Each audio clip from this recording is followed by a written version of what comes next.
A non-profit may run a monthly giving program, a crowdfunding project, a charity event, and a material collection driven at the same time.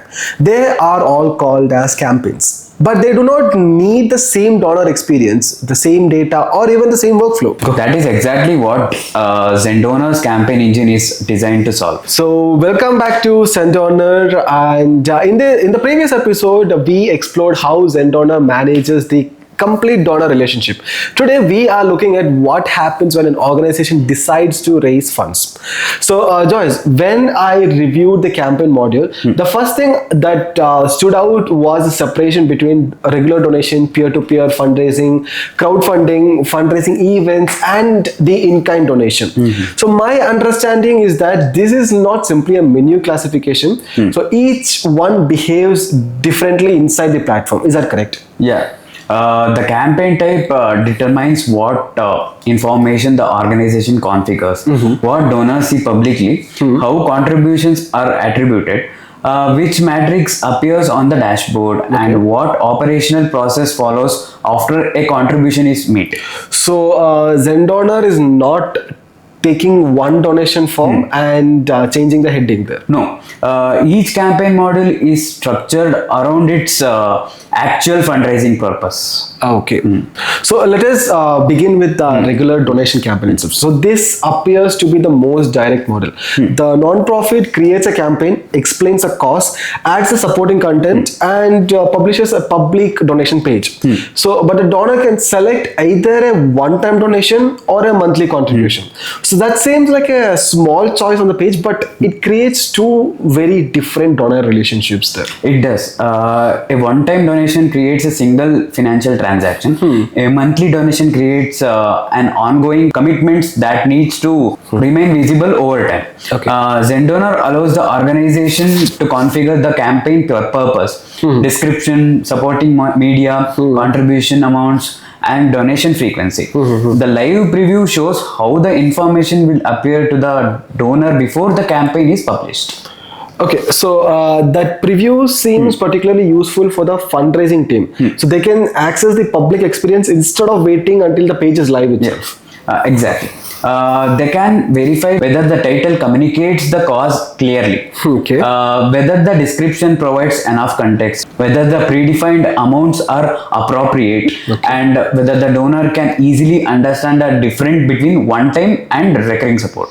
Once the campaign is published, ZenDonor generates a unique URL that can be used on the non-profit website, in email campaigns, on social media, through QR codes, or in the direct communication with the clients. Okay, understood. So and once donations start coming in, the dashboard moves beyond simply showing the amount raised there. That's what I could see. Yes. Okay. The regular donation dashboard can show total funds raised, growth compared with a previous period, active donors, average gift value, top contributors, recent transaction, and the distribution between one-time and recurring donations. Okay, so that distribution gives the management a clear picture of fundraising stability. Okay, so an organization may raise a significant amount this month, but if nearly all of it came from a single appeal, the result may not repeat the next month. That is correct. Recurring contributions provides a strong view of predictable support. Total funds tell you what has already happened. Recurring donors activity helps you understand what may continue. So going to the peer-to-peer fundraising changes the model because the non-profit is no longer the only party raising the money. So the organization creates the main campaign, but supporters can create personal fundraising pages and approach their own network.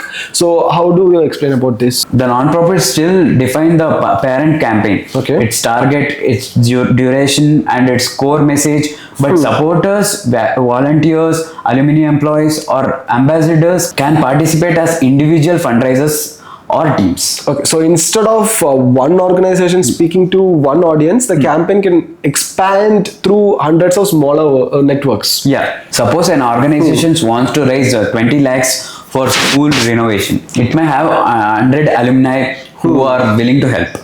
Each alumni can create a fundraiser, personalize the appeal, and share it with friends, family, or colleagues. All those individuals' efforts still contribute to the Same central goal campaign itself. Okay. goals. So management needs to see the consolidated campaign result while still knowing which team or individual generated each donation there. Yeah, ZenDonor preserves both levels. The parent campaign provides the consolidated view, Okay. while the transaction can also be mapped to the relevant team or individual fundraisers. Okay. That means non-profits can compare fundraising performance, identify strong ambassadors, recognize top teams, and assist participants whose page are not gaining traction.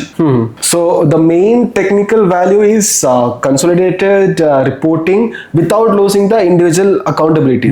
The organization sees one campaign, but it can still understand the contribution of each fundraisers beneath it. Okay, understood. So peer-to-peer and crowdfunding are often treated as the same thing. So, but in ZenDonor, they are actually a separate campaign models itself. This particular distinction, as I understand it, is that the peer-to-peer is driven by individual fundraisers, while the crowdfunding is driven by a defined project. It's basically like a target or with a deadline. That is the clearest distinction. Okay. A crowdfunding campaign normally supports a specific outcome. Okay. Building classrooms, financing a medical procedure, Okay. purchasing an ambulance, responding to an disaster, or funding a clear water project. The campaign therefore resolves around the project goals, amount required, amount raised, remaining funding gap, deadline, backer count, and progress milestones. Okay. And when I saw that particular progress information is visible publicly because it can influence the donor behavior in total. So when people, if I'm not wrong, when people see that a project has reached 70% of its target, they immediately understand both the momentum and the remaining requirement. So it's a pretty good thing that you have implicated that into that particular page. Yes, the public page can display funds raised against the target, the number of supporters, campaign duration, and contributor information. Okay. Inside the organization, the dashboard provides a broader operational view. Okay. It can show total funds raised, active fundraising projects, total backers, average contribution, active project progress, funding by category, top backers, recent transaction, and milestone status. Okay, great. So the milestone tracker seems especially useful because it breaks a large target into a smaller communication opportunities, right? Yeah. Instead of repeatedly asking people to support the same campaign, the organization can communicate progress, explain what that amount makes possible, and then move supporters towards the next stage. Okay. And so the dashboard is not only reporting the performance, it is also helping the campaign team decide what to communicate next. Yeah. It can also reveal when a campaign has become stagnant. Okay. Its supporter growth has slowed, the average contribution is low, or progress has stopped. The team can revise the campaign message, approach major donors, release an update, or introduce a new media which can restart it. Okay. Yeah. Okay, so the fundraising events introduce another layer because the transaction may not be a straightforward donation. The supporter might purchase a ticket, reserve a corporate table, register under a membership category, or participate as a sponsor itself, right? Correct. That is why the event campaign capture more structured information. Okay. The organization can configure the event name, date, location, description, target audience, supporting media, and different ticket of membership categories. Okay. Each category can have its own name, price, and description. Okay, so for example, you're saying basically like general admission, maybe like a VIP, student pass, or even a corporate table. Yeah, correct. The public campaign page then connects the registration and fundraising. Okay. One person may purchase a ticket, Okay. Another may provide an additional donation. Okay. And a company may participate as a sponsor. The platform needs to preserve those distinctions because revenue, attendance, and sponsorship represents different types of engagement. Okay. So the dashboard therefore measures more than the money which is collected itself. Yeah. It can show total fund raised, total attendance, campaign goal progress, average donation, active events, event revenue comparisons, attendance breakdown, top sponsors, upcoming schedules, ticket sales, and recent donations. That basically becomes important because two events could raise the same amount but perform very differently. Yeah. So for example, if you see an event raising 8 lakh from 100 participants may indicate high value engagement. Another raising 8 lakh from 800 participants may create a greater awareness and community reach, right? Correct. Neither result is automatically better. The dashboards gives management enough information to understand what each event achieved.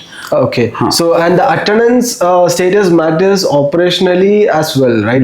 Because registration alone do not tell the team how many people are confirmed or expected to attend there. Yes, correct. That affects venue planning, seating, food, volunteer allocation, check-in, and event communication. Great. Okay. Coming to the in-kind donation are probably the most operational complex campaign type because the donation is physical. It could involve items like books, clothing, food, medical equipments, or any kind of school supplies also. Yes, an in-kind campaign is generally quantity driven rather than a amount driven. Okay. The organization defines the campaigns, sets a target quantity, Okay. and selects the required items from its product or item master. Oh, understood. Yeah. Okay. So that connection with the item master, as you said, also protects the quality of the inventory data. Without standardization like school bags, and student backpack could also become a separate record for the same item, right? Correct. Using the existing item master creates a consistency across campaign collection, pickup, warehouse, storage, and later distribution. Okay. When a donor submits an in-kind contribution, ZenDonor records the donor information, address, selected item, quantity, and proposed donation date. But the item is not immediately added to warehouse inventory. Okay, so because a submission is not the same as the physically received items. The organization first creates a processes that pick up. Okay. A pickup employee can be assigned. The donor's location is confirmed. The item and quantity are reviewed, and the destination warehouse is selected. Okay. Only after the item is collected and confirmed does it becomes a valuable to add to inventory. Okay, so understood. So that distinction prevents the false inventory. So if someone promises 100 blankets, but the pickup has not happened, the system will not show that 100 blankets are available for stock. The workflow creates a traceable path from donor intent to physical receipt. Great. Okay. The in-kind dashboards can then show total items received, donation transactions, donors, growth, item category, current inventory quantities, and recent contributions. So ZenDonor here is not only recording the generosity happened, it is helping the non-profit execute what happens next. That is the main difference. The campaign begins with the donor, but the continues into operation. Although every campaign has its own structure, management still needs a consolidated view of contribution. So that is where the all donation module becomes important, right? Correct. The centralized list can show the donor, email, donation type, amount, transaction date, campaign clarification, and payment status. Okay. The status may be paid, pending, or failed because creating a payment attempt does not always mean the contribution was successfully completed. Understood. Okay. So and even a manually entered donation can still be mapped back to its original source. Yes, it can be connected to a regular campaign, Okay. crowdfunding projects, fundraising events, peer-to-peer campaign, team, or The individual individual, fundraisers. okay. Yeah, that mapping protects the accuracy of campaign reporting. Otherwise, the donation may increases the overall total, but fail to explain which activity actually Generated a particular yeah. amount. Okay. So what becomes clear is that the same non-profit mission can use several fundraising models. So a regular campaign can collect direct and monthly contribution. The peer-to-peer fundraising can activate the supporters and their personal networks. And crowdfunding can finance a defined project against a goal and a deadline. And events can combine ticketing, attendance, sponsorship, and donations. And finally, the in-kind donation can collect physical goods and move them into an accountable operational workflow.